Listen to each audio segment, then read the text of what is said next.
ಮುಸ್ಸಂಜೆ ಹೊತ್ತಲ್ಲಿ ಮಂಜಿನ ಮಳೆಲಿ ನನ್ನವಳು ನೆನೆಯೋದನ್ನ ಕಂಡು ನಾನು ಕರಗಿದೆ.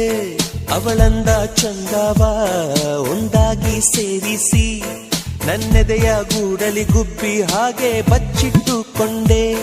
ಮಳೆ ನಿಂತೋದ ಪರಿವೇ ಇಲ್ಲ, ಅಲ್ಲಿ ಏನಾಯ್ತೋ ಅರಿವೇ ಇಲ್ಲ.